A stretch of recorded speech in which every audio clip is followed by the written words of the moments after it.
Hello everybody, you're very welcome back to the channel. So this is a quick video about probably one of the lesser famous of the ranges of Massey Ferguson the 2000 series. It's one that when it comes to build volume production, you know, it was probably on the lesser scale. When you look at the 100 series, the 500, the 300, and even the 3000 series, the 2000 is probably the lesser of them all, but a very pivotal tractor in that the changeover from the 70s into the 80s and that into the conventional style tractor with a mechanical four-wheel drive, where you're leaving behind the articulated tractors. The Ferguson 1200 was falling out of favour. Your counties, your Does, and your Muirhills, they were falling out of favour for larger conventional style tractors with mechanical four-wheel drive. We saw Fendt coming on with their four-wheel drives, and we saw the introduction of the 4TW series in around the same time as the 2000 series. And the 2000 series was Massey Ferguson's answer to a large four-wheel drive conventional style tractor at that time. They are hard found these days. They did suffer with rust, like most machines at that age, cab rot, and it is an issue. Getting parts to them is an issue. But they are out there, and good ones are sought after. They're making good money, and you can pick up a bargain as well. I know one man that picked himself up a bargain. He bought a lovely 2000 series recently enough, and he got it at good money, and he has a little bit of work to do in it, but it's looking well, it's looking good. But if you search, there are bargains out there, like anything. So we're going to get into the history of it. It's not a long video. We're going to get into the history of it, and drop into the comments. As always, if you have a 2000 series, if you've worked on them, if you've worked on them, under them, sold them, if you have one, please drop a comment in the comment section as always. So up until 1979, the Massey Ferguson factory in Beauvais in France had not produced many large tractors. The 1080 had been a large four-cylinder model of 88 horsepower, and this was then replaced by the 595 based on the same mechanical units, but this was the largest tractor to be built there from its introduction in 1974 up until the launch of the new range in 1979. Now, I have to say, a lot of the credit for this video, for the script, for the wording, goes to Jonathan Whitlam. So thanks to Jonathan. He always writes great pieces, and I do get a lot of inspiration from his writing. So a lot of it goes to him as always. So yeah, it was that year that there was a big change, the beginning of the ever-increasing growth in the size and power of Massey Ferguson tractors to be built at the plant. The new tractors were called the 2000 series, and they were unlike any other European tractor at the time. However, if you were from North America, the new machines would not have looked, completely unfamiliar. The 2000 series, in its European incarnation, was something very different from what had gone before, whilst also fitting in with the earlier models in the Massey Ferguson tractor range as sold in the European market, making a logical step from the existing 3 and 4 cylinder 500 series, for example. So even though it would take until 1979 before the first 2000 series tractors were launched from Beauvais, the Massey Ferguson 2000 series itself was already well established in North America. It was in fact in 1977 that the high horsepower two-wheel drive replacement for the 1105, the 1135 and the 1155 models, as well as designed to take the power output well beyond those older tractors. The 2000 series had its origins in the large two-wheel drive tractors produced in North America, which evolved to the improved 2005 models in 1978, including the 2775, which featured a massive Perkins V8 engine.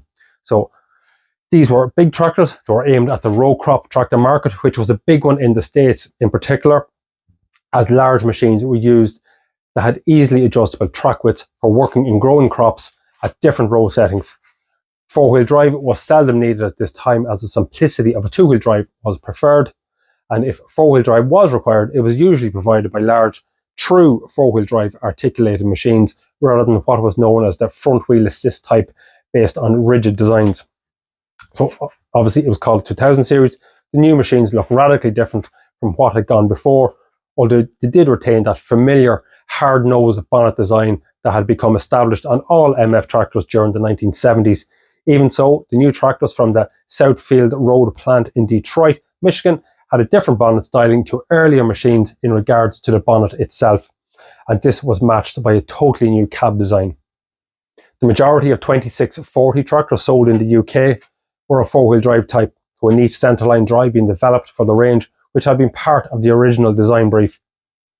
The result was a very versatile machine that could work on when conditions became wet and sticky, and which was obviously often the case this side of the Atlantic in the UK and in Ireland. The cab was what put the radical into this new radical design, and it was unlike anything had ever seen before on tractors up to that date. Prior to this, thick pillars and chunky design had led to an operating environment that was obviously quite dark and did not give the best view, when you were working on the land. The 2000 series, though, had a very different operator environment, as the new cab not only had slim cab pillars, there was also a lot less of them. So the design was like that used in smaller European 500 series tractors, in that only one door was fitted, and this was hinged from the rear pillar, meaning that there was no B-pillar post, which was not needed, providing a very wide opening for getting in and out. The other side of the cab was not fitted with a door, and so there was just glass. In fact, the cab had the largest glass area of any cab so far produced, and the result was not only one which provided excellent visibility from the driving seat, but also a much lighter and brighter driving experience. The cab was painted the familiar grey and included a pair of round sections on the front of the rear top corners, making it look like it was designed for work lights fitted into them, but they were in fact design elements rather than anything practical. Practicality, however, was to the fore inside the cab. A new gear lever system was incorporated into a binnacle up to the right hand side of the driving seat, with the main controls beside it, allowing for a very uncluttered and flat floor to the cab itself. The cab was also very large, giving a very roomy feel overall, and plenty of space to store tools and other items, including, of course, the important lunchbox. It was in 1979 that the French interpretation of the 2000 series was unveiled, to begin with in the form of only two models, with the 2640 being the smallest. Some purchasers even specified two-wheel drive, which was the format that the American tractors had been designed for. The original models soon received facelift, but the basic design of these tractors remained the same, with large Perkins engines providing the power from a Perkins 5.8 litre 6-cylinder diesel engine on the smallest model, obviously, up to the larger tractor, which was equipped with the Perkins V8 10.5 litre engine, making those true American muscle tractors by anyone's standards. The original 8-speed multi-power gearbox was also joined by the option of a 24 forward and 6 reverse power shift transmission, making these an advanced as well as very powerful and striking range, of big, powerful tractors. None of the American-built tractors were sold in Europe or in Britain. They were exclusively designed for large farming, and they were not in any way suitable for conditions on this side of the Atlantic. In the UK, for example, machines such as the 595 were still seen as big in 1979 by farmers, although there have been a move in the direction of even more powerful tractors, and by the end of the 1970s, quite a few large articulate tractors from North America were being imported to be put to work on larger farms and estates. Manufacturers were also upping the power band on some homegrown machines, with the likes of Muirhill launching the 171 horsepower 171 in the mid-70s, and Ford producing tractors like the 9700 at 153 horsepower, which was due to be replaced in 1979 by the TW range, with the flagship model obviously at 188 horsepower. The other models of the 2000 series to be launched in 1979 was the larger 2680. The cabs used on the French-built machines were virtually identical to that used on the American tractors, with only a single wide opening door. On the other side of the cab, as seen in the picture, the lack of a door allowed for a large amount of glass, and in this case, a sliding opening window. Some had a single topped hinge opening window, which allowed for an unbroken view. So when we take a quick look down through the range of tractors, obviously the smallest was the 2675, and then you had the 2705 at 133 horsepower, the 2745 at 155 horsepower, the 2770 was 177 horsepower, 2775 was also 177 horsepower, and the 2800 and the 2805 both were 211 horsepower. They were big tractors at the time, built between 1978 and 1984, I believe, obviously the American.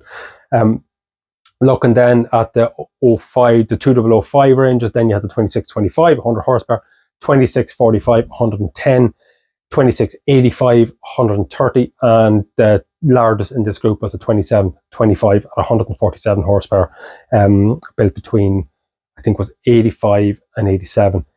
I think I stand correct on that. If anybody knows for sure, I think it was 85 and 87.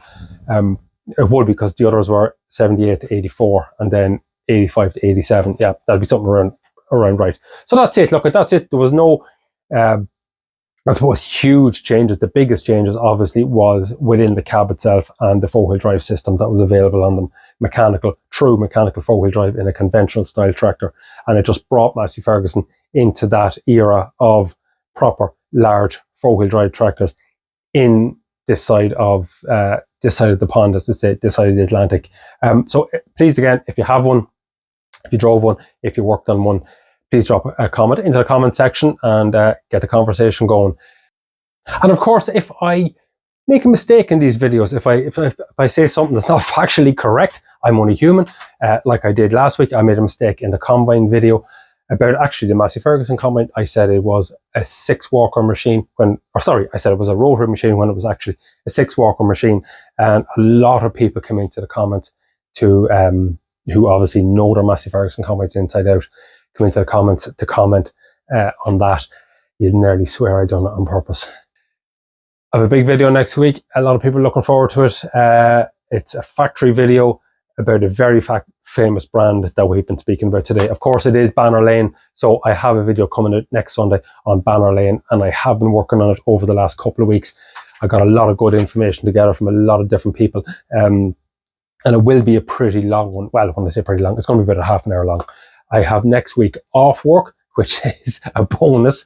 I have a lot of jobs to do of my own, depending on the weather. But yeah, I will have a little bit of extra time to get that video wrapped up and make sure I get it out for next Sunday. So yeah, this Sunday is Massey Ferguson 2000. Next Sunday, Banner Lane. Okay, thanks for watching. See everybody next week.